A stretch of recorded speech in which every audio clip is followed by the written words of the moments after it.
And you need to start. That recording is in progress. Great. And keep admitting people, please. I will. Okay, wonderful. All right, welcome everybody to our October book. I think it's one of the most exciting books we've read all year because we are able to have the author participate, and that's always such a treat for all of us to have our authors participate. And Zoom has made that possible so much of the time. We've been able to have throughout COVID participation on Zoom from people from all over, as we all realized tonight as we were asking where everybody is. I think that the only people who are on Madeline Island are right here in this room right now with me, Robin, Trinko, Russell, and Gary, and myself. So that's pretty cool.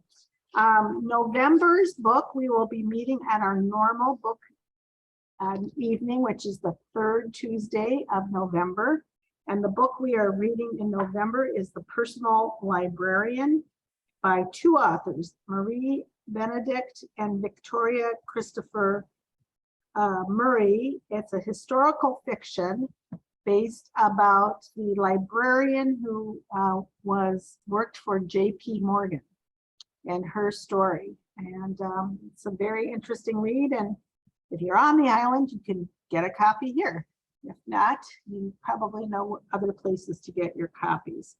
And then the only other thing I want to say is that the last few books we've had have all perhaps had times where people might get a little emotional or feeling whatever. And I just ask everybody to stay respectful with conversation. And I'm looking forward to this evening, and I'm ready to turn it over unless somebody else has some. Oh, I know one other thing. We need to start accumulating ideas for next year's reading. So between now and November, if you want to start sending in suggestions, and we'll send out something with a little, I don't know, topics or as possibilities so that it will guide you in your thinking. But if you have books you would recommend, the process is that we gather book names, we vote on them, we check with Madeline Island Public Library to see what's available, and from that we figure out the months going forward and all. But we do have a meeting in November. So with anybody have any questions about any of that? Okay, I'll turn it over to Mark. Okay, thanks, Susie. I had the privilege of meeting Winona LaDuke for the first time just a few weeks ago at the island in Pointe during the Treaty Day celebration. And I'm just so happy that she was able to join us. She told me she's actually in a hotel room because her granddaughter is having a birthday party. So I think we're doubly lucky that you're willing to give us your time like this, Winona. Before I introduce her, would everyone please mute yourselves? Just to avoid any background noise. Okay. Winona is a member of the Mississippi band Anishinaabe, and she's an activist, economist, and author who has devoted her life to advocating for Indigenous peoples' control of their homelands, natural resources, and cultural practices. She combines economic and environmental approaches in her efforts to create a thriving and sustainable community for her own White Earth Reservation in northern Minnesota and Indigenous populations across the country. When she's not at White Earth or traveling, she also spends time at Madeline Island. For the past 40 years, Winona has been one of the world's most tireless and charismatic leaders on issues related to climate change, human rights, the green economy, grassroots organizing, local foods, alternative sources of energy, and the priceless value of clean water. Looking at that list, my first reaction is you definitely must be tireless to tackle all of them. Secondly, all of these issues, as we certainly could discern from her new book, all of these issues are connected.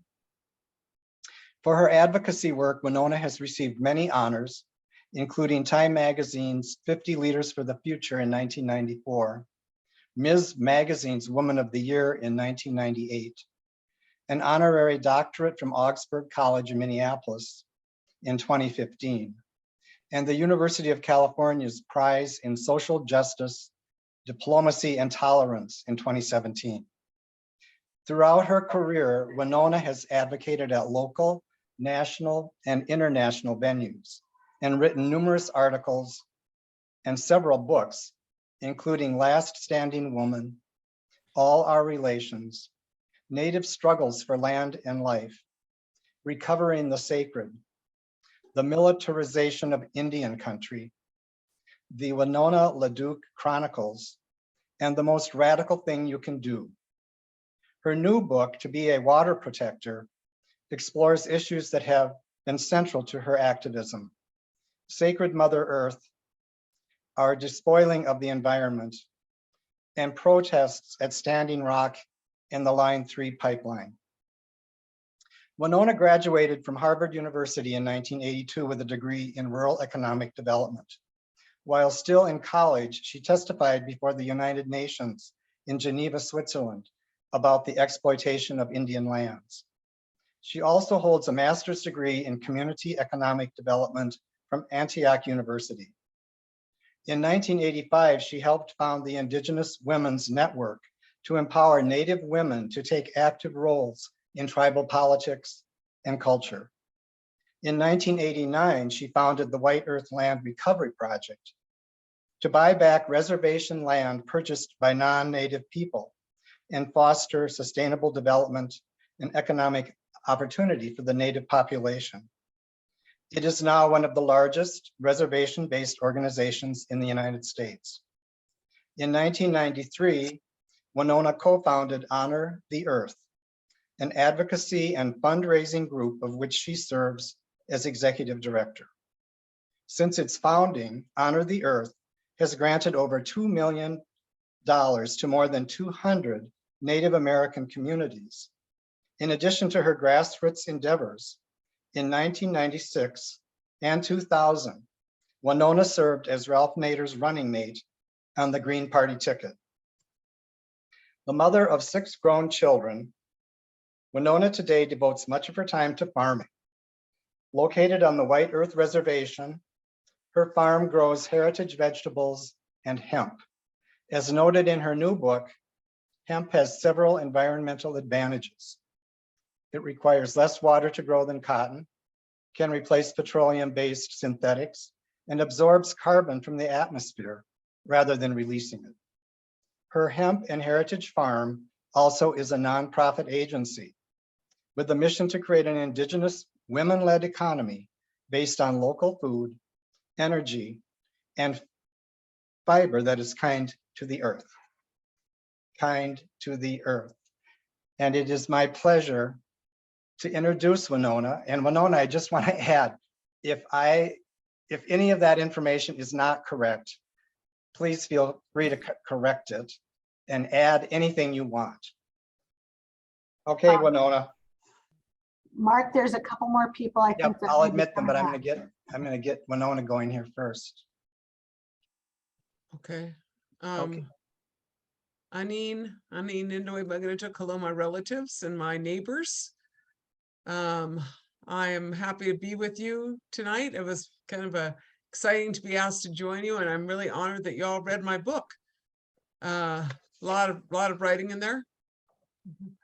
A lot of writing of a woman who's it's kind of like you're writing history when you're making it. That's what I would describe that book as, because you're going along and you're like, well, that's one thing about fiction. You can kind of make up what you're doing and you can change it however, but if you're writing nonfiction and it's moving really fast, you're like just trying to keep track of it and do your best to write it accurately. So, that's this book, kind of a chronicle, I would say, of the last years of my life. And I'm happy to be able to share it with you. Happy that you're interested in it. I have come to the island for most of my adult life, visited various locations, and I'm working on my little house. My roof is going up this next week on Middle Road. my little humble house. I don't know, I used to have, there's a moose in the yard. Do you all know where this house is? There was a wigwam once. I'm working on upgrading so that I'm part of the uniform building codes. And I'm happy to be joining you all. I mean, because for us as Anishinaabe people, I think you know that this is our homeland. This is our most sacred place. And so when I come there, just like all of you, I feel much better.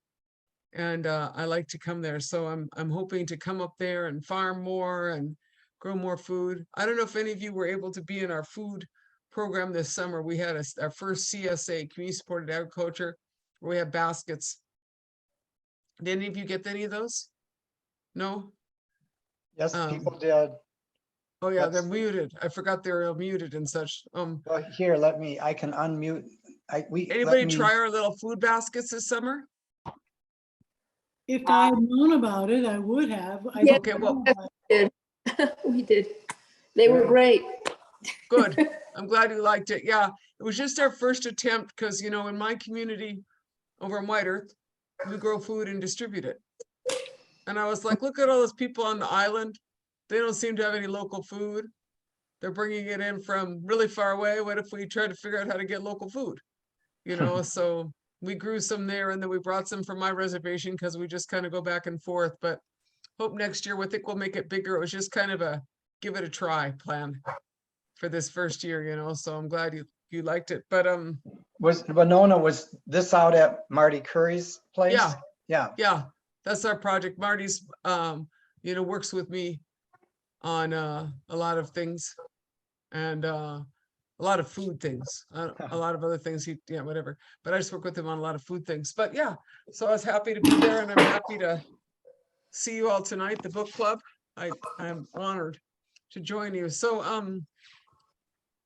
this book was I'm going to read to you a little bit of it. I think as you see, there's different sections in the book. You know, She asked us to. I'm going to read from a couple of the sections, but some of these pieces were written for the Fargo Forum. I write for the Northern newspapers. There's Fargo Communications. And so into South Dakota and Northern Minnesota, I write every couple of weeks an op-ed for them. And so a lot of this is those redone or as they started. So I try to write, you know, every couple of weeks. And then there's kind of the history of what it is being a water protector. Because for the past 7 years, I've spent a lot of time fighting Enbridge because I'm a water protector. And I think that, and I know that water is what we need. And we have a fifth of the world's water and Madeline Island is in the middle of the water. So I've been working, you know, with a lot of other people to try to keep as much oil out of the water as possible.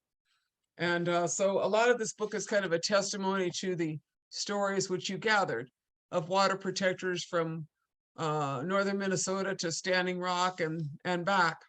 And so that, as I was saying, is kind of you're writing about it. It's kind of a live, what am I saying? It's a story that's moving quickly.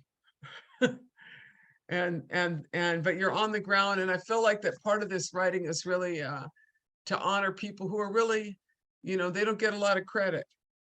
They're, you know, courageous people and they come to protect the water because they have no drinking water in their own village or in their own little area of Pennsylvania. The water's all contaminated. And so they come out to be with us. And I felt like that their stories deserved to be told.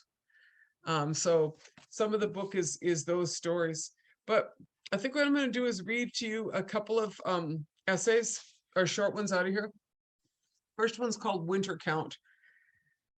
And yeah.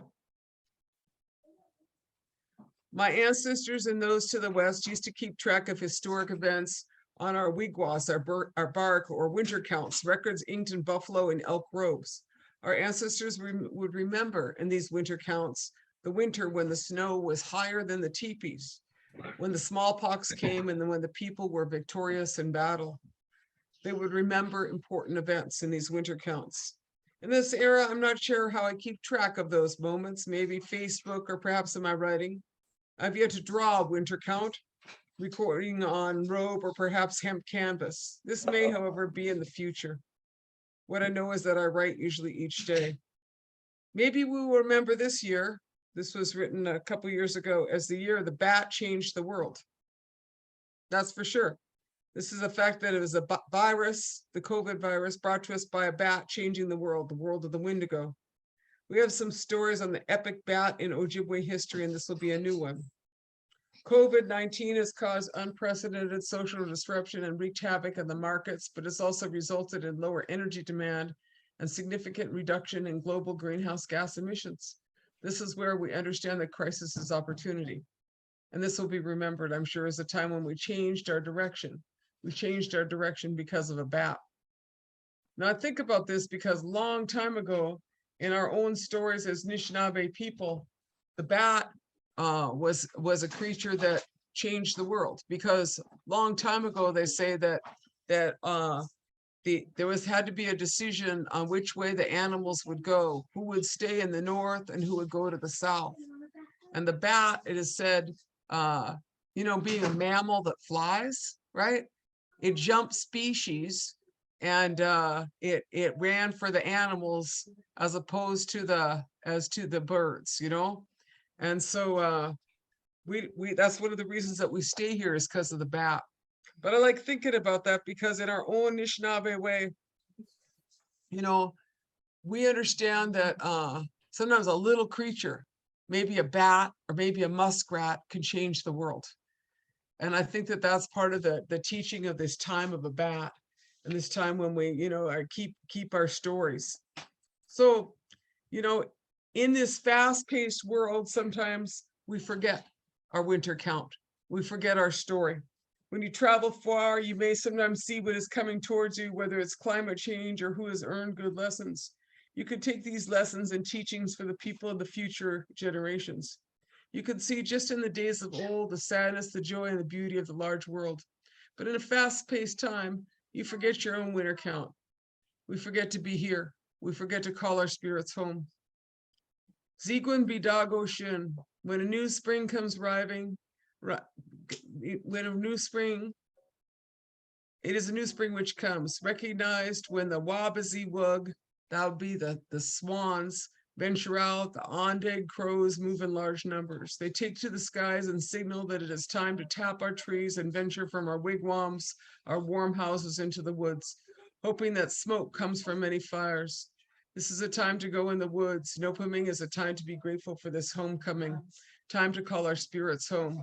I pause and for my travels and see my world. She is beautiful.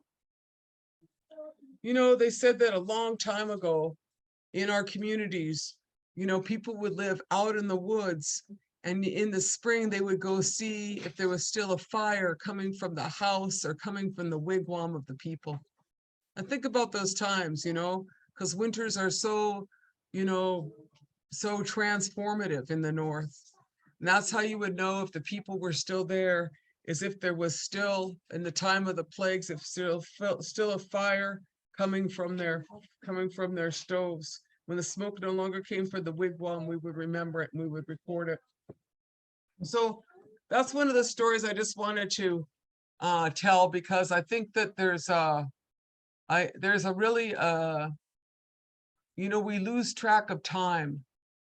And a lot of you are older like me, and we used to write. Maybe you guys even still write letters. Do you still write letters? You know what I'm saying? It's like things move so fast now. Yep. That people forget. And we don't take time just to pause and to mark where we are, in the world, or in the history of the world, or in the history of our moment. So winter count. That's one of the stories I just wanted to read. Oh, there they go. Did you see them all come in? There was like a massive movement of children. They went down to the pool. I'm a grandparent like all of you. Are you all grandparents, most of you? Yeah. Yeah.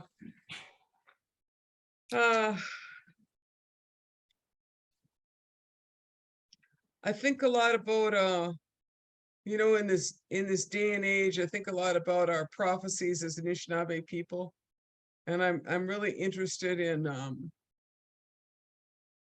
you know, this time is really a time of prophecies. That's what I would call it. You know, our teachings are that this is called the time of the seventh fire, where it said that we have a choice between two paths. One path they say is well worn, but it is scorched. The other path they say is not well worn and it's green. And it's our choice upon which path to embark. Now, our prophets told about that a long time ago. They talked about this time. They talked about times in terms of times of fire. And I think about that because, you know, Native people don't have a concept of Armageddon. Did y'all hear me say that?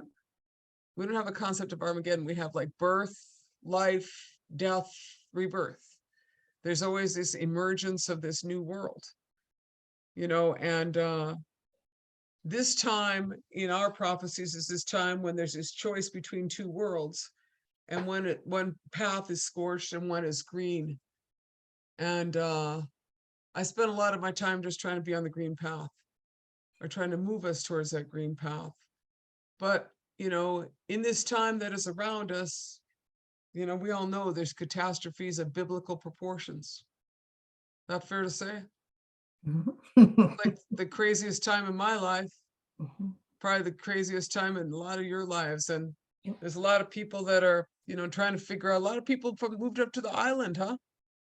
Because of COVID. A lot of people moved to the island, right? And you know, a lot of times, a lot of people are shook up by these times, but I sure am. But at the same time, this is the time that our ancestors prophesied. When I was a young woman, my father used to say to me, one day, Winona, there'll be no food in the store.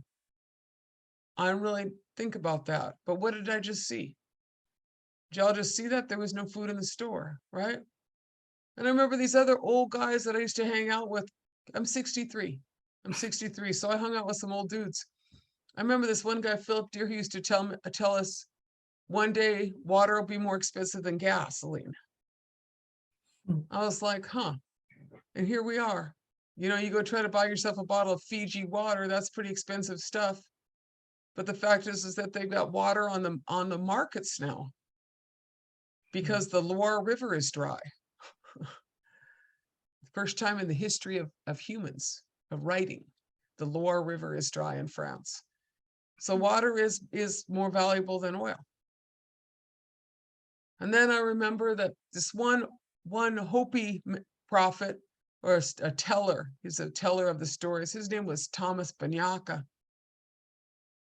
And Thomas Banyaka used to talk about a Hopi prophecy.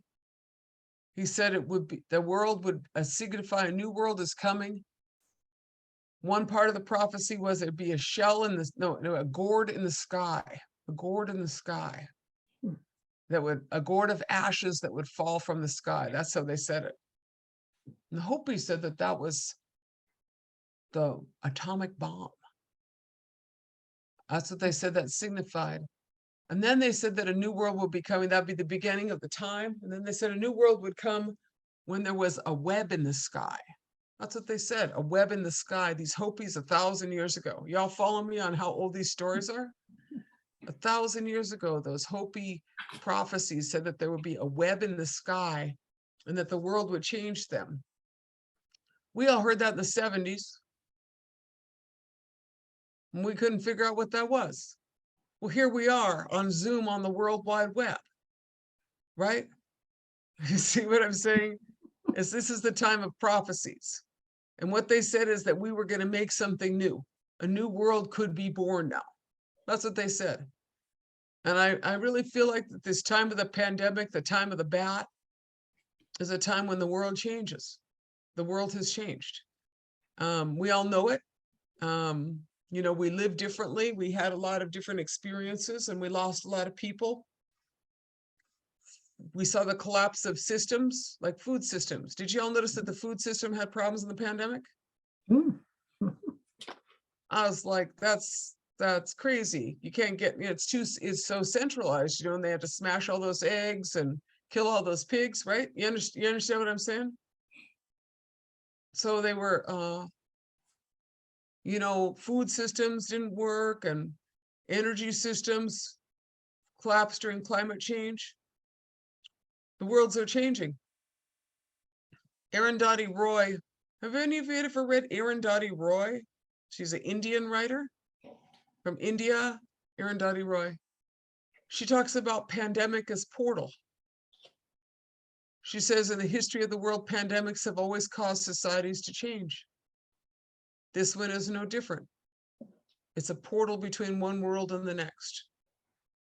She asks what we want to take through the portal. She said, do you want to take your data banks and your avarice, your prejudices and your hatred,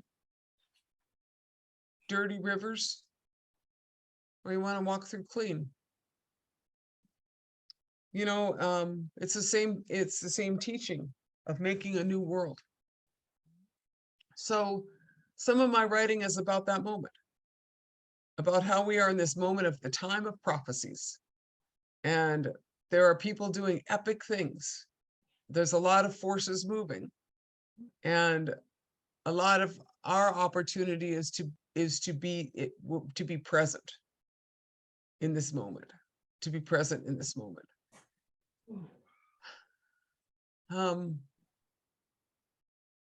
So a lot of the work I write about is about this work to make this new and beautiful future. To watch how change can be made. It's charging here. Thank you. You have your phone? And to be part of making that change. Yes, it's right here.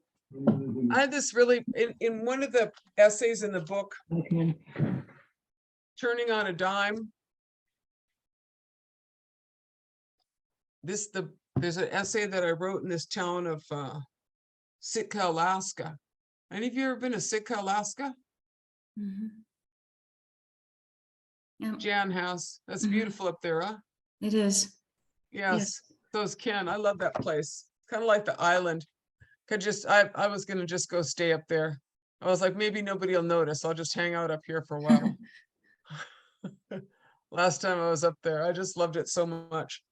Well, anyway, I was sitting there on the shore of the Pacific Ocean in this sound, Sitka, and I saw this giant cruise ship, kind of like that Viking cruise ship that we see now off the island, right? Super shocking for those of us who are looking out on the calm ocean or the calm lake, right? And I watched this cruise ship coming on the sound, and I was sitting there, and it was just like perfect day. And then I watched this cruise ship come in. You know, there was like eagles and bears and all kind of cool stuff happening. And then a cruise ship, right? I was looking at that cruise ship thinking, oh, that's ugly. That's tremendously disturbing to my beautiful worldview. And then you know what I watched? I wrote about it in here. I watched that cruise ship turn right around, like 180 degrees, and just back right up or just go right out. And I really thought that that's kind of what we need to do. We need to just turn a big ship, you know, and straighten up our stuff. And when I saw that ship do it, I said, we could change some things, you know.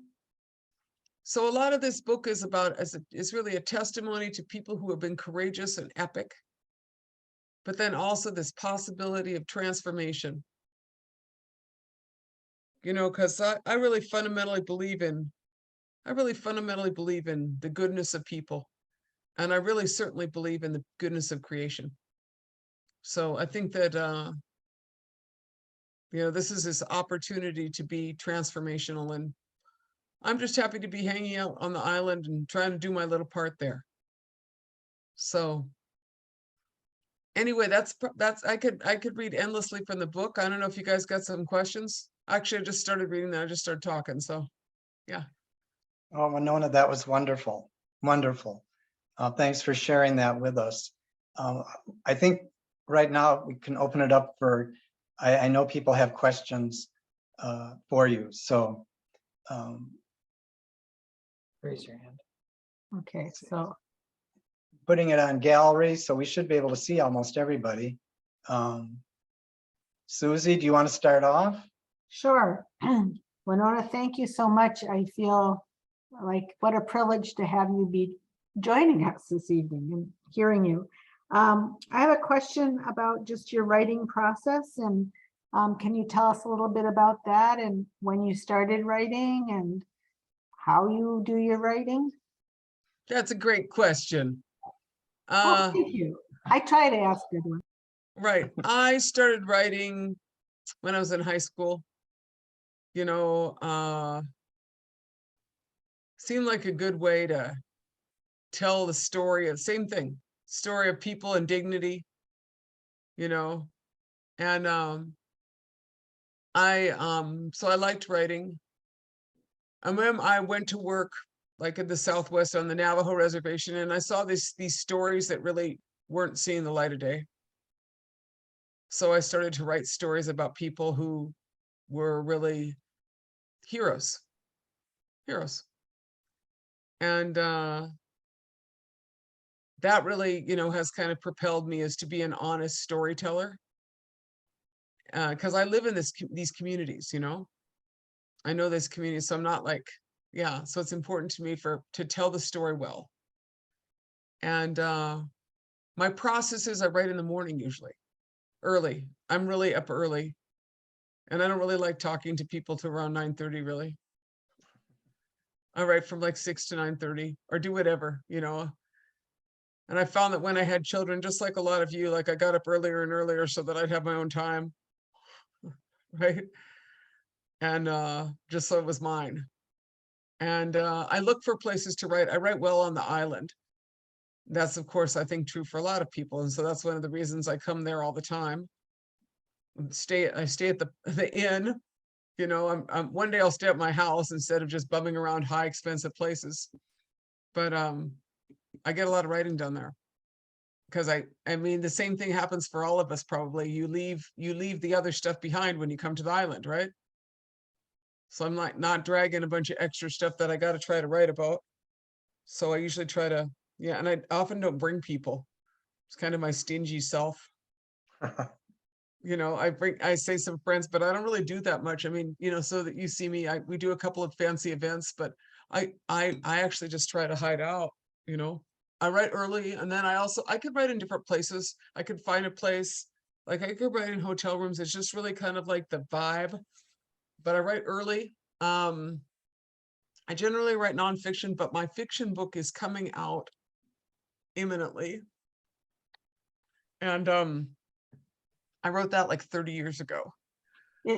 Excuse me for interrupting you, but I thought when I read about you earlier today that The Last Standing Woman is a novel, right?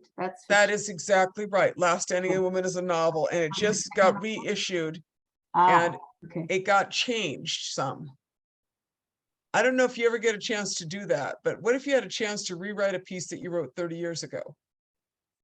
Right? I was like, huh, that's kind of really interesting. Yeah, I'm gonna do that. So I did. Added some new I love history, you know, we all do. I mean, I don't know. I assume we all love history. But like I got some crazy stories in there that are spot on true. So I got to add a few more. That was fun. And yeah. So that's coming back out in the Portage in Maine. I think it's who's called it out of Canada. Published it.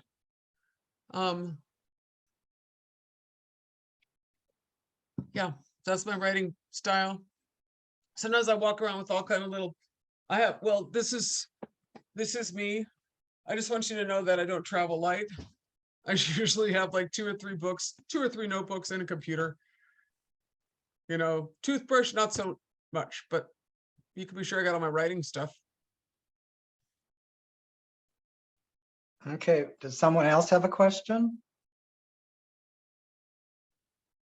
Or a comment about the book?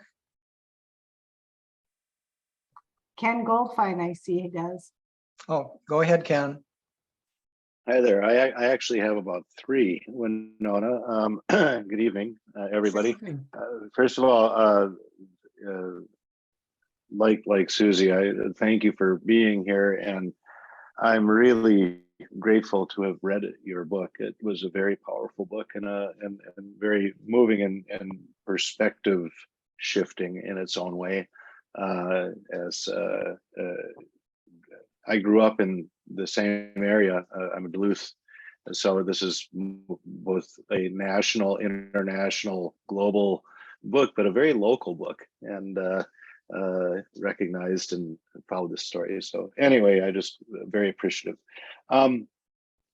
Geez, I get there's so many things I'd like to ask you about, but I'll maybe take on to what Susie started with. You're clearly very insightful, very wise woman, and you went to Harvard back in the day. So you clearly have been somebody who has always been this way and had some drive. I'm kind of was thinking, what was the 18-year-old Winona dreaming about when she was a freshman at Harvard?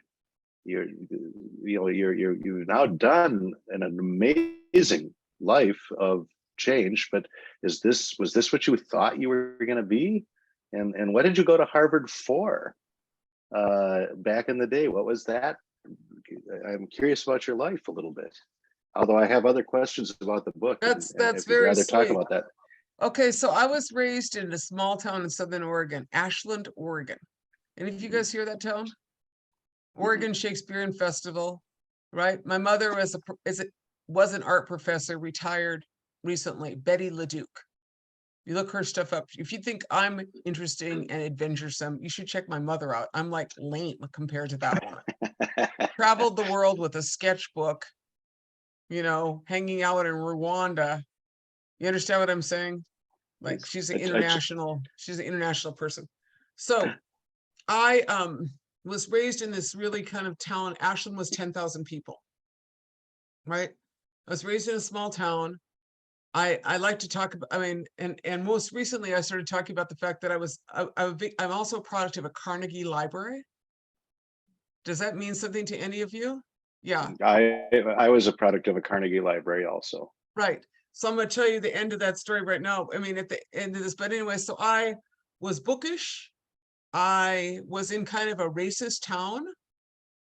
And I was like, probably not staying here. Right? Does that make sense to y'all? Yep. I was like, and so, I knew I don't know if I knew I was smart, but, my mom, I knew I wasn't dumb. I had good grades and everything, but they never encouraged me to go off to Harvard, but this guy showed up from Harvard and who was a recruiter. I don't know why he showed up at our school, but he's like, yeah, you should apply. So, I wanted to get out. That sounds like a funny reason to go to Harvard.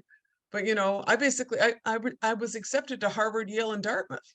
I went to Harvard because it was the one that was in a big city, and I never lived in a big city my whole life, right? I was like, I'm gonna go out there and see what that's like. So I wanted to go be a lawyer. I thought I'd be a lawyer for Indian people. That's what I thought. And then I got a couple years in there and I was like, no, if I'm a lawyer, I'm going to spend all my time getting my cousins out of jail for stupid stuff. I said, I think what I'm going to do is I'm going to figure out why Indians are in jail. Like, what is going on? Why are we so criminalized? Or, what are the root causes of poverty? What are the root causes of all of this? And so that's why I'm an economist, and I'm really interested in the well-being of rural economies. So my specialty is really tribal economies, and really Madeline Island is a tribal economy. That's to say that the North is an economy of maple syrup, right? We have quite a bit on Madeline Island. You know what I'm saying? The Anishinaabe economy is of maple syrup, of wild rice, of fish. And, my tribe has a lot of people that still do all that. And then they kept like trying to train us and retrain us for jobs that didn't ever exist. Like, how many plumbers do you need? Do you understand what I'm saying at all in this? So my interest is in how you build a rural, wealthy economy or rebuild it. Because that's where well-being really is. If you're living like in peace with your land and as an Anishinaabe person, you're getting a very good price for your maple syrup. Keweenaw Bay, what do they produce? Like 470,000 pounds of maple sugar in 1 year. Keweenaw Bay Reservation over there in Superior, right? What am I saying? That's a lot of sugar up in the north, right? Sugar without slaves too. Did we say that? That's what I'm interested in. And so I was politicized. You know, I don't know, I'm the same age as a lot of you, but you know, my parents were in the anti-war movement. I was at Harvard during the apartheid movement, anti-apartheid movement, super politicized by international students from South Africa. And, you know, and then I basically just moved to the Navajo reservation and then to the Pine Ridge reservation and then finally moved home, you know, to work. But I was politicized by my own community and the times. I don't know if that's what I was supposed to say, but that's kind of the truth of how I became. No, Oh, but I will say this one thing is that the Carnegie Library thing. So the town of Park Rapids that I live near, you know where Park Rapids is, don't you, Ken? I do. Anyway, that's not a very enlightened town. Oh, we'll just go with that's kind of like one way of saying it. It's just not very good. Hubbard County, really, I have charges. Y'all know that I've got charges still in northern Minnesota for opposing this pipeline. I have charges in Hubbard County and Wadena County. I'm still facing charges, Aiken County. But anyway, Park Rapids sold their Carnegie Library to Enbridge, the Canadian multinational. And I thought, it just bothered me a lot. It bothered me that a public library should not serve the public anymore. Do you understand what I'm saying? Like if it's not a Carnegie Library, I want it to be a museum. Or I want it to be an art center. I want it to not be a corporate headquarters for a Canadian oil company. Y'all follow me? Oh, so every Tuesday, beginning in 2021, we used to go stand outside with little water protector signs and say water is life and in front of the Enbridge office of the Carnegie Library. And then pretty soon it was so cold in the north, January, Tuesdays, we started dancing. Y'all follow me on this? We was dancing to keep warm. And then pretty soon we were doing the salsa and we were doing the Macarena. We had dance routines in front of the Enbridge office.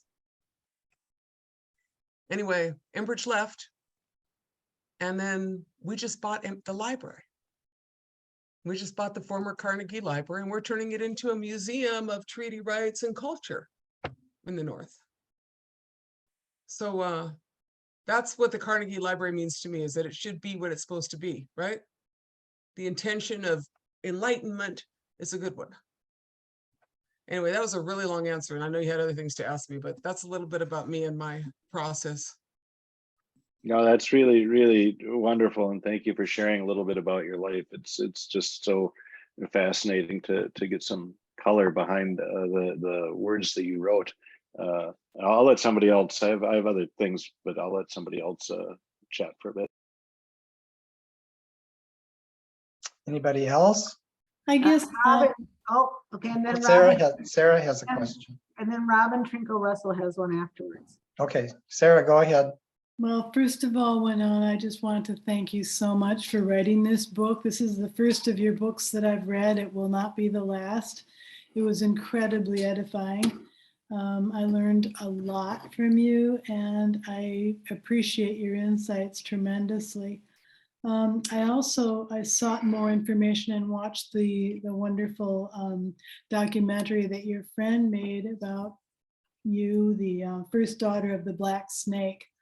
And in that documentary, for me, it just keeps kind of singing through the words that I read on the pages of the book here, and it's just such a simple notion, and I just don't know how to, there's really, I don't know how that it can get out of that seed that you've planted, but you say something to the effect, and I think it was in a conversation with the filmmaker, but you said something, basically, you said, I just don't understand why people can't do the right thing. And it's, for me, that is so succinctly true and so important. And it's such a mystery to me every day, every single day, why people can't just do the right thing. And you are telling the truth. The truth rings through regardless of the kinds of untruths that are just pulsing through our entire nation and our, our culture and the world, all the untruths that are spoken by money. So I just wanted to basically to thank you for your wisdom, but for me, out of the book, I guess my one last note here is simply that I think you're absolutely right that our legal system is not capable of handling. We are not capable of handling the just tremendously big violence and injustice that we have wrought on this planet. Not just to other people, but to our natural resources and to the creatures that count on us to keep the earth pure and free. So I just, for me personally, I think that that is probably my, the thing that I think is the most important message for me out of this is that our legal system must change and that we must do what we can to make sure that that happens. It's an important message. So, well, thank you for, saying that. I mean, and, one thing I want to say is that I actually do believe in people. I feel like a lot of people really want to do the right thing. And there's some people that are just jerks. But I don't think most people are jerks. I mean, and then on the other hand, like sometimes I just think that the entire human species is kind of jerks, and then I'm kind of, then we do something really cool, like some beautiful music. And I'm like, well, we're pretty good actually, so I think that we have to really work on redeeming ourselves in the planetary sense, so I think, I like seeing the island. I feel like as Anishinaabe people, we're doing more and more to kind of be there and do what we're supposed to do there. So I'm trying to, I think we're all trying to do the best we can. But I just did want to say I do believe in people, and I also feel like that I look at the rights of nature. That's one of the things that interests me the most. And I wrote about it a couple times in the book.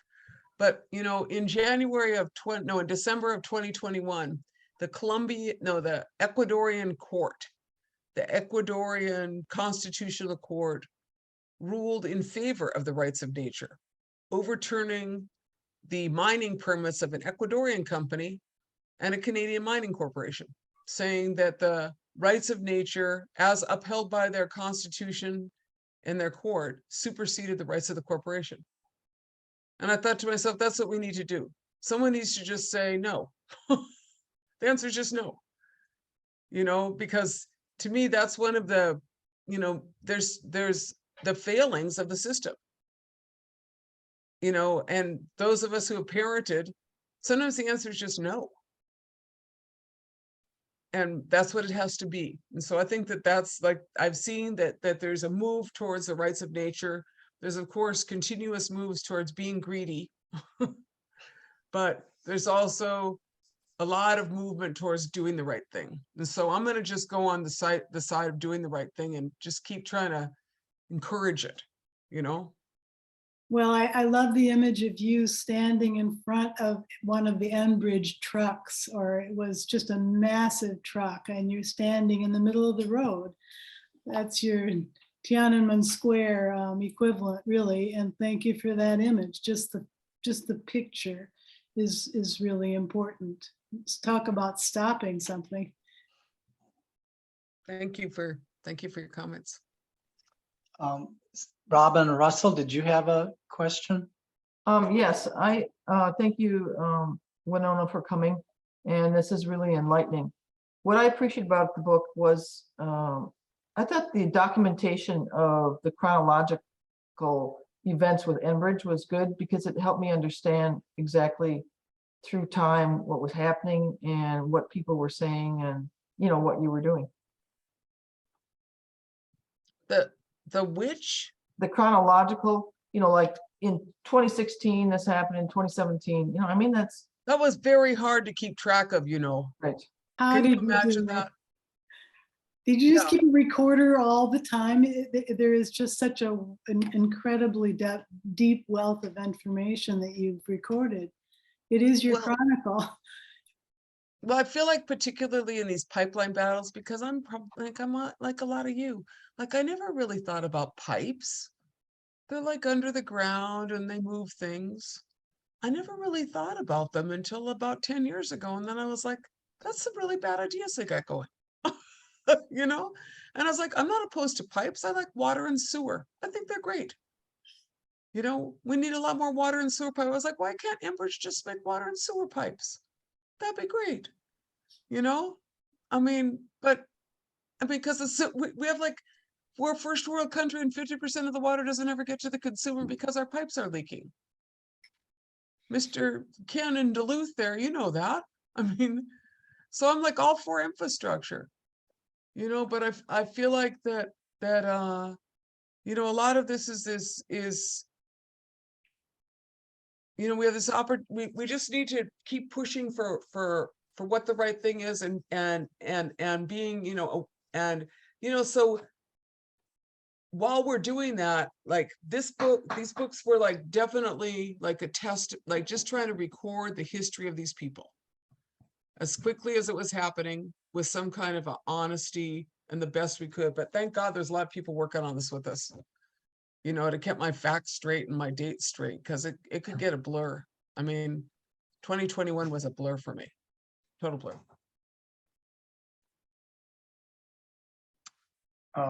Ken, did you have more questions?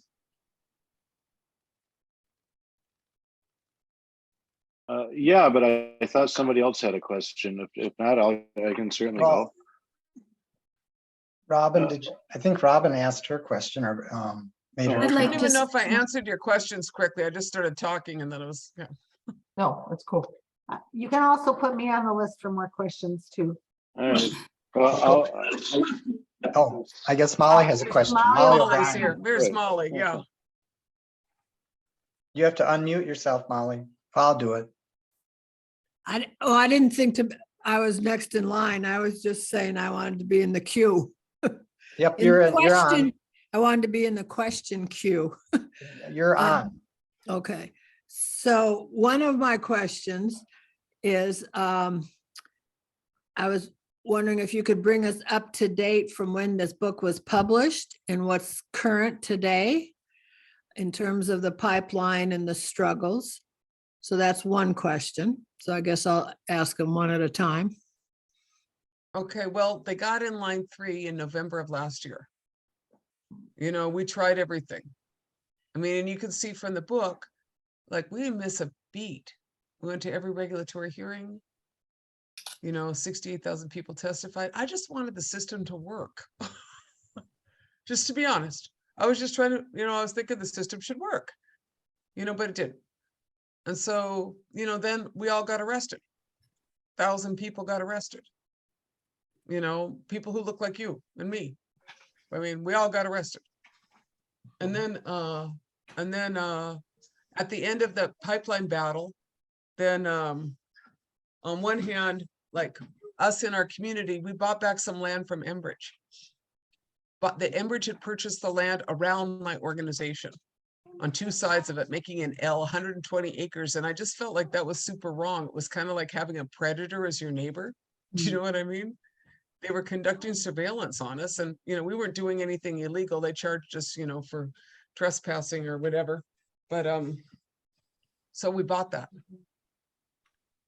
That was the first thing I did. I called up the guy after the project got in and I said, we want to sell us that land now. And so some donors, individual donors helped us buy that land and I felt like a lot better. So we continued that and we just bought the Carnegie Library and the former Enbridge office because they're offloading all their properties, right? But in the meantime, they're moving into Wisconsin, where they shouldn't be at all, and into Michigan, where, you know, Enbridge has 2 lines and they split in Superior, and one goes south and one goes straight through the Straits of Mackinac. And they need to quit that line that goes around the Straits of Mackinac. All that energy basically goes back into Canada. And in the meantime, it puts a huge amount of the Great Lakes at risk. You understand what I'm saying? Like if they just headed south and started phasing out and come up with a decommissioning plan, that'd be great. So we're supporting the people of Wisconsin and Michigan opposing Enbridge in the legal and regulatory mechanisms. But I think that, we just need to keep pushing because ultimately we really got to do our best to protect the water. And then a lot of what I'm mostly interested in is really local food and renewable energy and making sure that we can rebuild local food systems and that these communities will have, more energy in our own communities, like solar and local heat and stuff, because, I'm interested in how we're going to survive. So we've done a lot of work on that, and we continue to do that in other environmental advocacy inside Minnesota. Hold on a second. You guys, I just got a couple more minutes and, oh, hello. You wanna come over here? She just got out of the pool. Oh, what birthday is her birthday? This is today? number 5. Is it your 5th birthday? Yes. Where's the cake? Downstairs, and we have to get out of that room. Okay, well, come, bring me the cake then, right? Don't you think, guys? I think I deserve some You cake. should get it, but tell her happy birthday for us. Yes, they think the Madeline Island friend said happy birthday. So continuing to support the opposition in Wisconsin, but really what I want is a decommissioning. They have 6 lines and that's a lot of liability. The liabilities in the States and the assets are in Canada. Do you understand what I'm saying? It's a Canadian multinational and all the money is in Canada and all the liability is with us. And I've been around a long time and that doesn't usually work out well. Corporations should be responsible for their mess, right? What usually happens is they have an accident, then they go bankrupt and leave you with a mess. Union Carbide would be the case example of that. So I'm going to continue to work on that, but really a lot of the work we're doing is on local foods, local energy, and hemp. I think I wrote about that some in the book, right? So I'm a Yeah, hemp farmer. That But I'm whole chapter on hemp. Right, I'm a fiber Winona, I hemp found farmer. that to be fascinating. Yeah, I've always known about, I guess I knew there was hemp, but I never really knew what it was. Yeah, I didn't know that much about it either. I mean, we all learn. Like I said, 10 years ago, I wouldn't have thought much about pipelines either, right? And then, 8 years ago, people always said hemp's the answer. And I said, no, I was just thinking they all smoke a lot of marijuana. I was like, oh, yeah, right. But they were right. Because it sequesters more carbon than any other plant, any other field crop, and so you should really need to not cut into your forests. You could just grow hemp, make building materials, hemp wood, hemp insulation, replace concrete with it. It really is the answer for sequestering carbon and bioremediating. So that's what I grow. And I've been growing for 7 years. I have a permit from the state of Minnesota and a permit. I think I said it in the writing. I have a federal permit too, research permit. We grew a little bit on Marty's this last year. I'm going up to the island tomorrow. I'm going up to collect my hemp seeds out at Marty's, but I grew a variety up there. I'm really interested in probably growing some on the island. There's a couple places that need some bioremediation. Do y'all know what I'm talking about? Bioremediation? Where places where like raw sewage was put on someone's land. Oh, yeah. Not a good idea. You understand what I'm saying? Mm-hmm. And so that's what I'm interested in. But so hemp farming and local foods and in the spring, if you guys look at the Patagonia catalog, I will have, I don't know if it's gonna be in the catalog store, but my hemp is gonna be in a Patagonia bag. Because I'm a textile farmer. And that's what I'm trying to do. And just the idea that the word canvas comes from cannabis. Did y'all hear what I said? Yep. Canvas comes from cannabis. Mm. That's a lot of stuff you could make that is canvas, like all those boat covers for Madeline Island. Right? So I'm really interested in hemp. I'm excited. I'm enjoying, things and hoping to do more farming on the island. Hoping. Spend a little bit more time, bring some more horses up. We have a lot of horses. I enjoyed seeing your horses on Treaty Day. They Yeah. galloping down Main Street. I just happened to look out my window and there they were going by.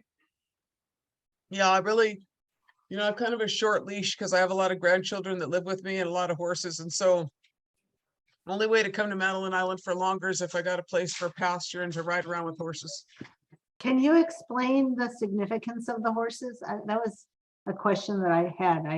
I also saw you on Treaty Days with the horses, but Well, that was mostly my grandkids. They're actually here with the horses. I mean, they're in the room now. okay. You know, and I mean, I ride, but I don't ride. I ride. I would, you know, so for us, you know, a horse is really a magical being. You know, if you think about it, what other animal is you get on their back and cruise around? You understand what I'm saying? We have a very spiritual relationship to these animals, and I'm interested in restoring that relationship to the animals. And I'm also interested in farming with animals, farming with the horses.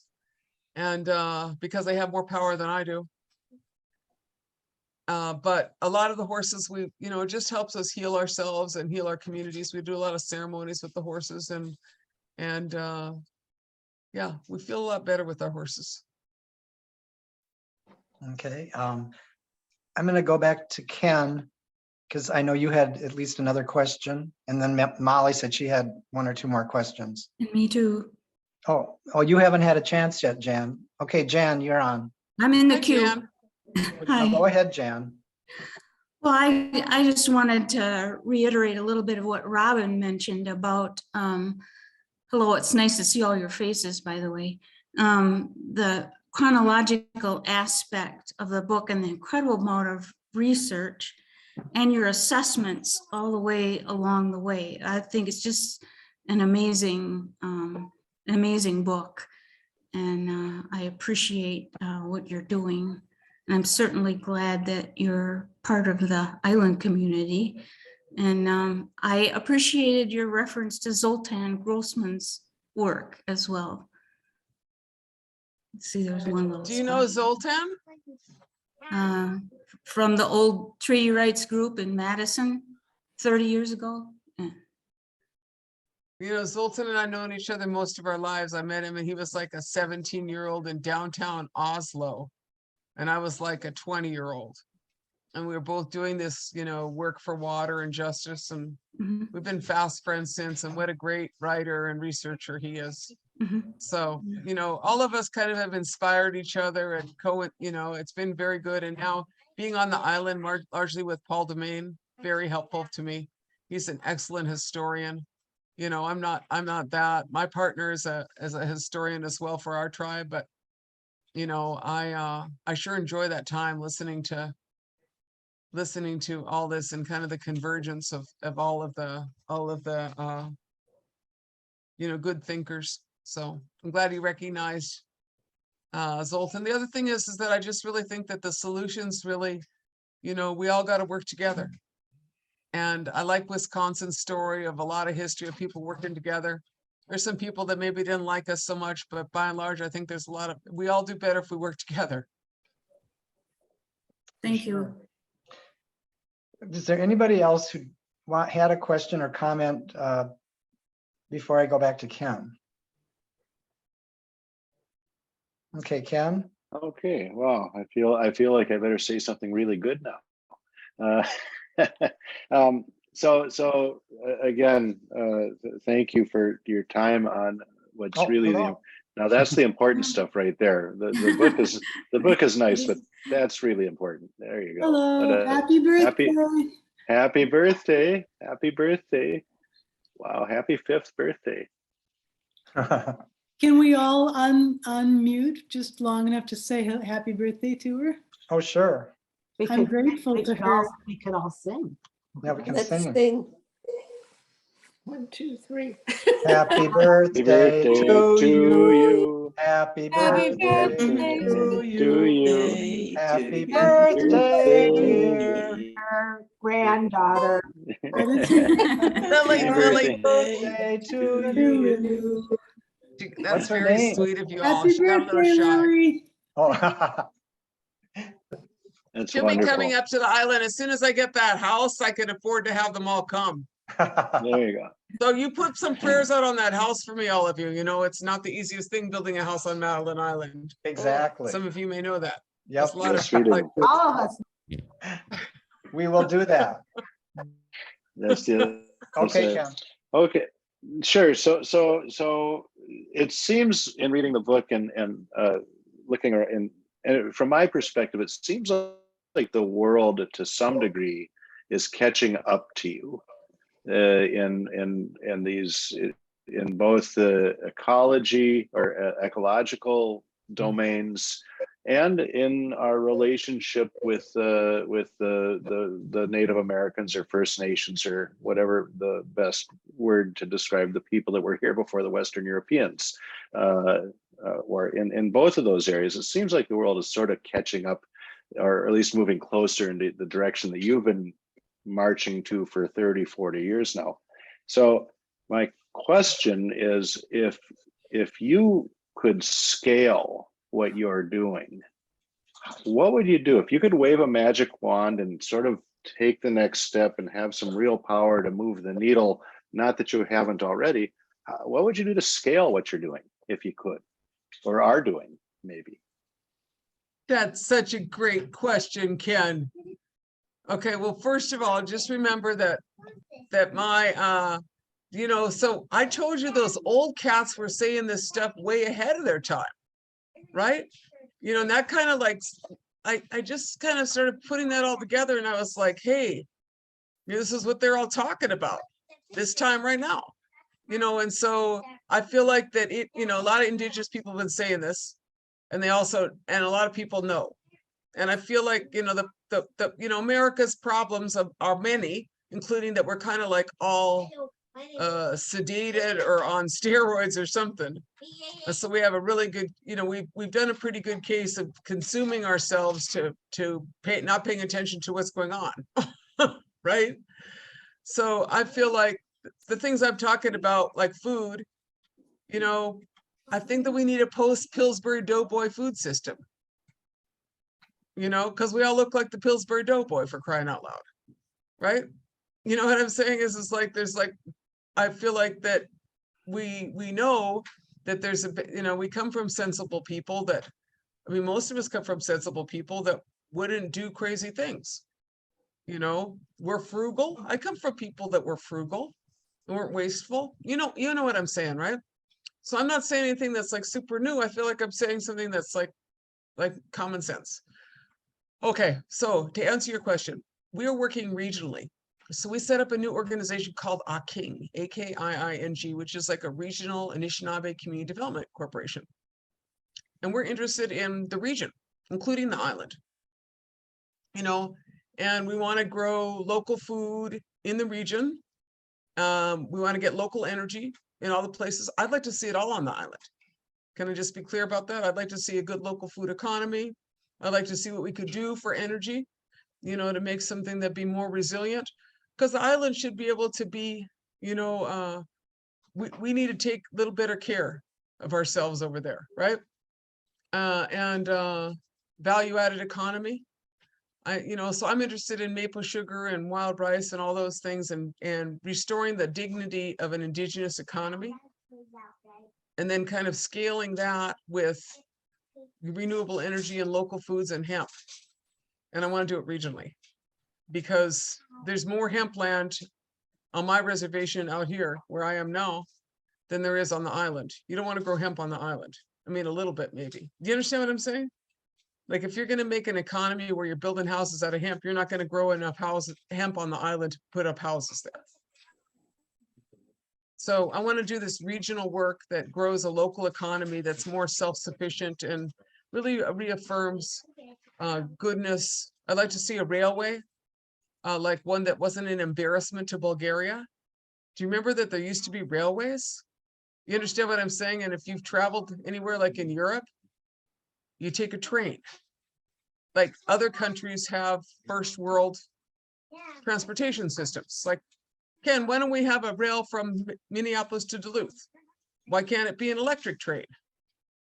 You know what I'm saying? I want to be like all first world. I'd like to have a regional train system in the Great Lakes that's electric. That's like really a big dream, but that's like 90% more efficient than anything we presently have.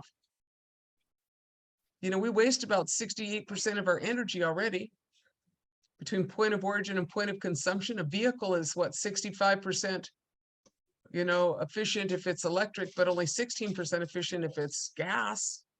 So I want to see a good economy. I don't want to do dumb stuff. electric trains, local food, less transportation. I like the boats. Build more community farming, farmers markets, build more relationships, have a darn good time. I mean, that sounds way more fun than being stressed out and commuting to work in Houston, doesn't it? Yes, thanks. Just to be honest.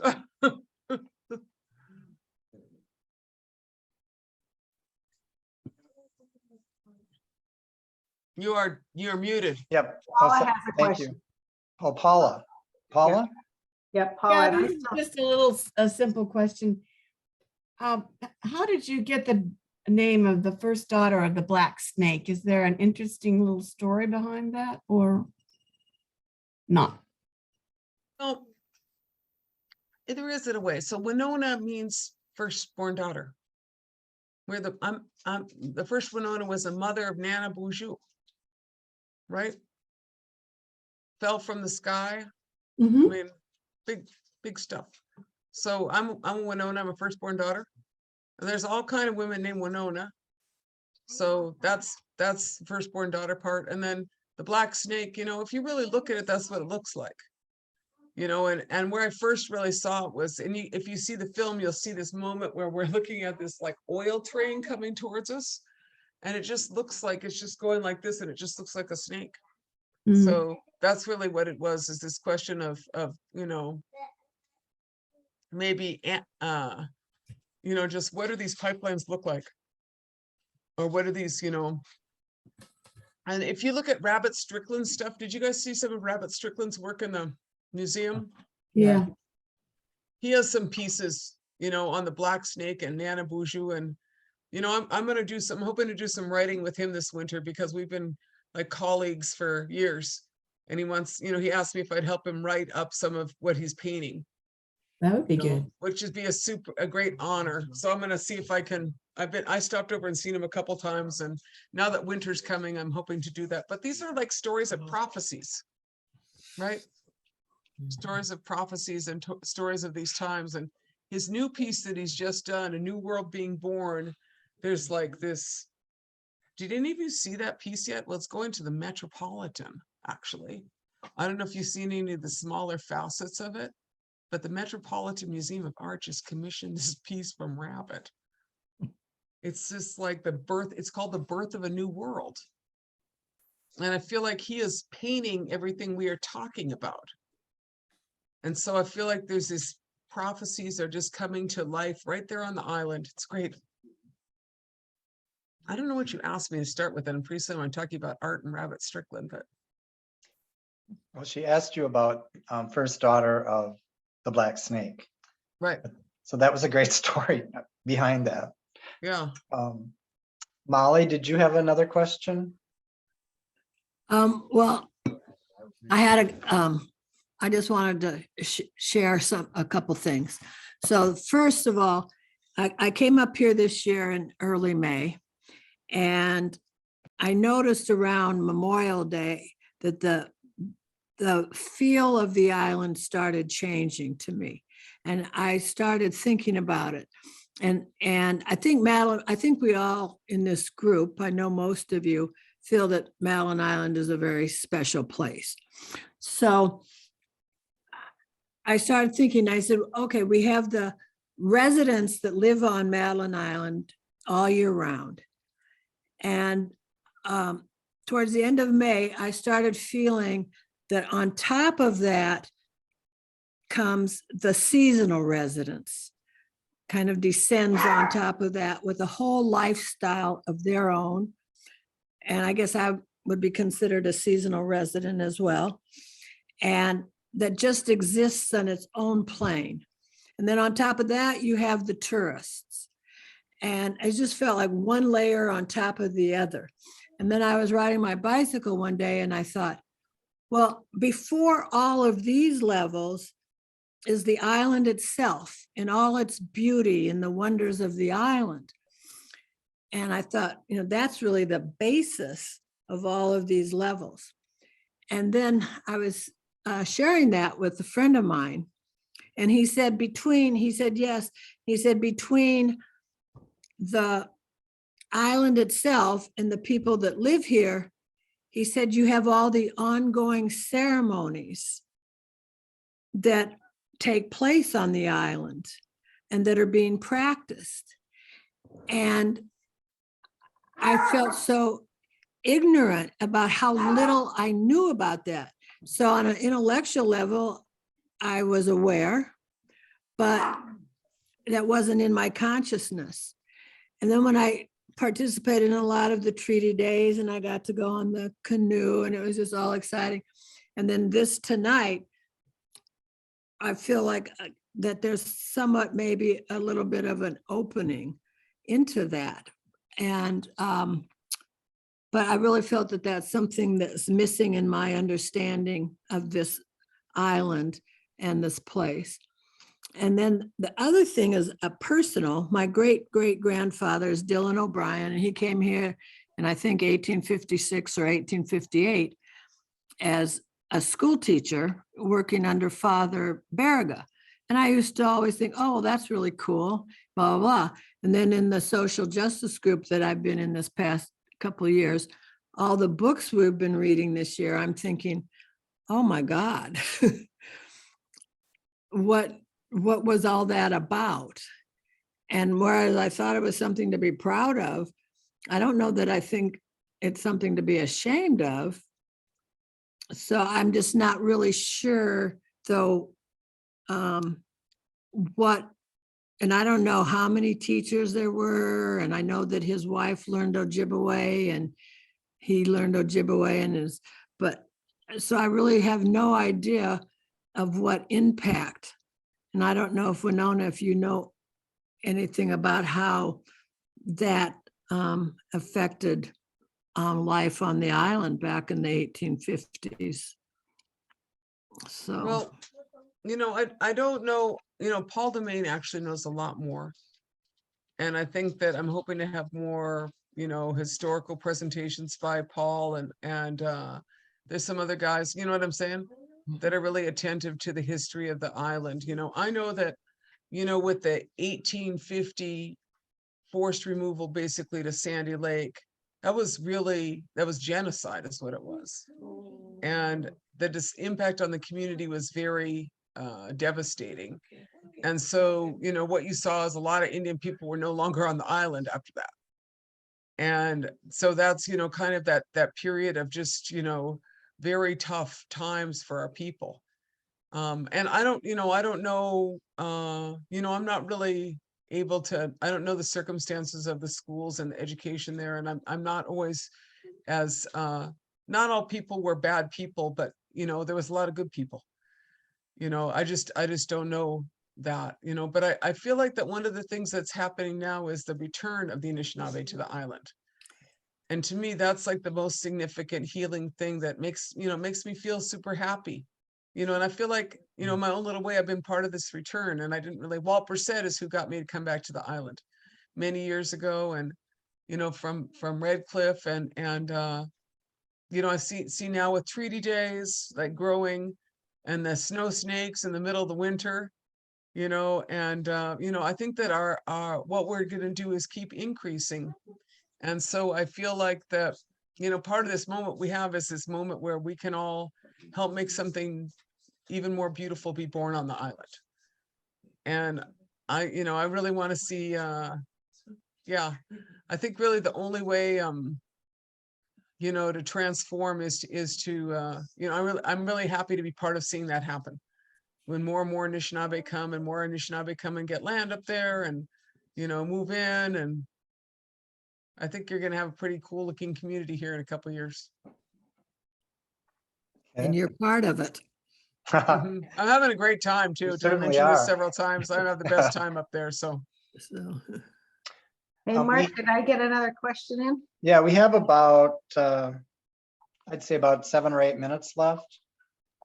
So I'm going to move this to a sort of a lighter note, but also talk to you as an educator. Last weekend after the first major frost, we got a beautiful weekend. It was warm weather. And I said to somebody, well, we're having an Indian summer. And then I thought to myself, uh-oh, am I not supposed to say Indian summer anymore? Is that a pejorative or negative in some way?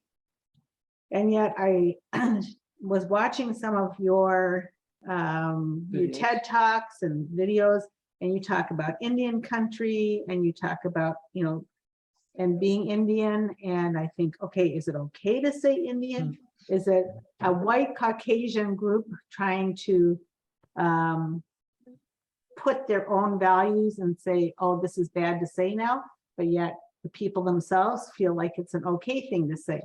So having a conversation with somebody, they said, oh no, you're supposed to say it's a second summer, not Indian summer anymore. So I just thought I'd ask you, what's your take on Indian summer? That was so funny you asked me that, because I was thinking about that myself. Oh, okay. I was like, Indian summer, why is that? I'm gonna just take it. We're just gonna keep that one. I think it's cool. What I read that it It's was a nice blessing of warmth that in the middle of September, October, and I think it's fine.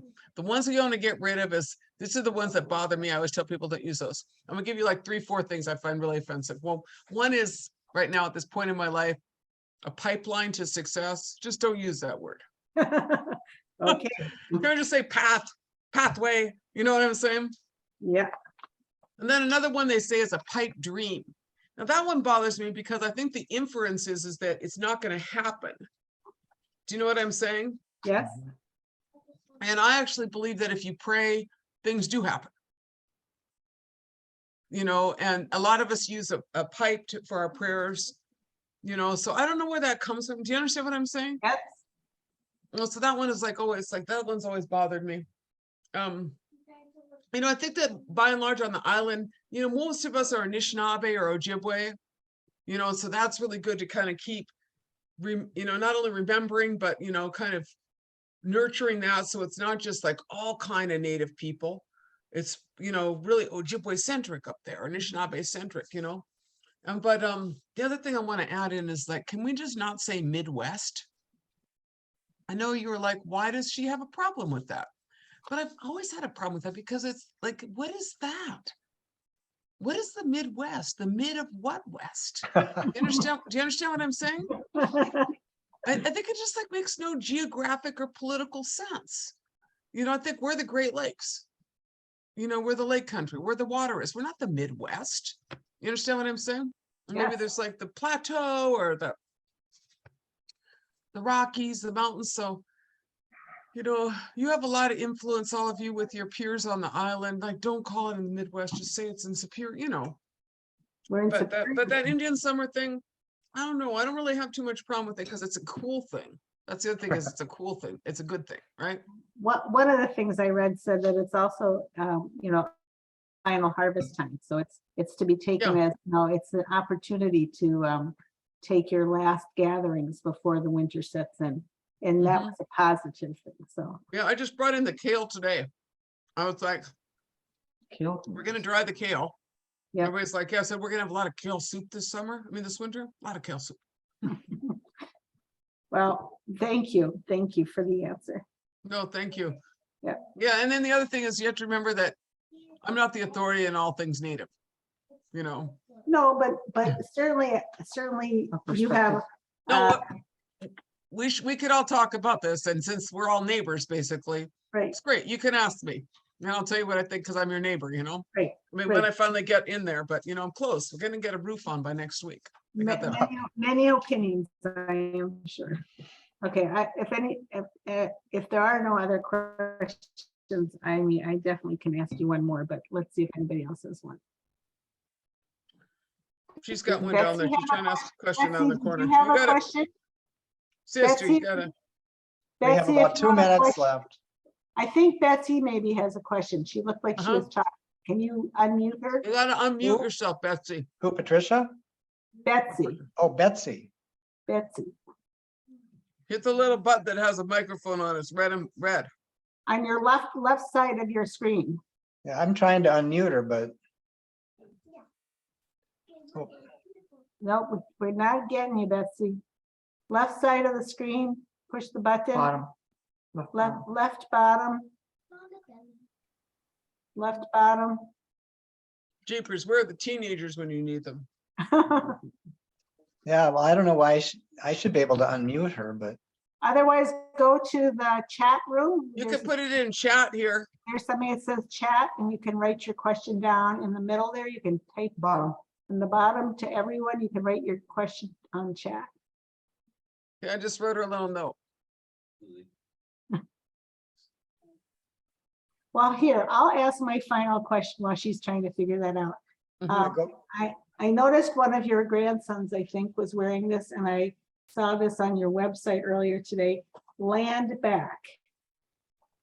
You want to talk about that a little bit? Mhm. What is that? No, this one here. Yeah, I saw it on the back of the shirt. It's a good advertisement. Turn around. Yep, yep. So tell us about That's that. V Wade, and that's the one, this is one of them you'll see on the island a lot. As soon as we get some pasture with some fences. Okay, Right, okay, so most of my life I've worked on recovering land for Ojibwe people. The White Earth Land Recovery Project, inside our own reservation, we don't control most of the land. And so you couldn't do anything. All your trees are getting cut. You don't have a place to farm. It's really the only compensation for land is land. So 1,400 acres of land is what we bought back on my reservation during my tenure as the White Earth Land Recovery Project. Not a lot, but some farms, some maple sugar areas, some wild rice parching areas. So now I work regionally and I want to rebuild an Anishinaabe economy. So I want land upon which we can rely. I farm. We already discussed this. Plus I have horses. I, for many years, would just borrow people's land, and then people would kind of, you know, they'd have some other interest. And so then all that work you put in for your crop rotation and building your soil, you understand what I'm saying? You wouldn't be doing that anymore. Well, I want to grow a lot more food on the island because it's used to be a center of agrobiodiversity. Potatoes grow there very well. And besides that, a lot of other things, all those apples grow there. But things are protected up there. You know what I'm saying? There's not genetically modified crops or overspraying like you face someplace else. So I feel like that's a lot of our interest is in having land that you could take care of. You can do burning. Do you know what I'm saying? Like burning for berries or forest management techniques that are more integrated. You know, to do that, you got to have your land. So we purchased so far about 800 acres. We're a land trust. We're a 501c3 tax exempt land trust. And we hope to purchase more land. We will, to grow, and we farm. And that's where we grow all the hemp. That's where we grow all the traditional crops, is on land that we collectively purchased. So that's what land back is to me, restoring relationship and restoring ability to caretake for that same land. But recently, the cool hip young people at the Indian Collective put out those sweatshirts. Then they gave us the rights to print them. And so everybody's talking land back now. Well, I don't know. I worked on it most of my life. I call it land restoration more like, or land recovery, or restoring your relationship to land. Because it's not so much just about ownership. It's being able to be the caretaker that the land needs, or that we all need. Oh, she's back. Look. okay, Betsy. Come on, you got this, Betsy. Okay, I'm in North Carolina, and this is the closest I've felt to Madeline Island since we left a couple of weeks ago. And it's just a marvelous way to be here and to be with you all and see so many familiar faces. And Winona, thank you worlds for what you are sharing with us. Happy. And Thank you, Betsy. Well, I think our time is up. It's been a great evening, Winona. Again, we're so grateful that you've taken the time to share with us. And I think we all agree that your book is just fabulous. I would just echo what Sarah said. This is the first book of yours that I've read, but I want to read more of them. And I don't have anything else to say except I think we should let you get back to your granddaughter and her birthday party. How about Miigwech? Which, Which, Language. Thank you all. Thank you, miigwech to you all. Yes, you see that the sound and the action is getting larger behind me. yeah, right. There's been a lot of cake consumed, gymnastics underway. Yep. Anyway, thank you all so much for the honor being with you, and we'll see you up on the island. Yes. See you on the I'll be island. going up there and put some prayers out for my little house and the houses of other people, Indian people who are trying to come home. Okay, All right. We'll do Thank that. you. So you guys have a good evening. you too. Thanks for Good night. reading. Bye. Good night, everybody. Goodbye. Thank Bye. you. See you all in November, hopefully.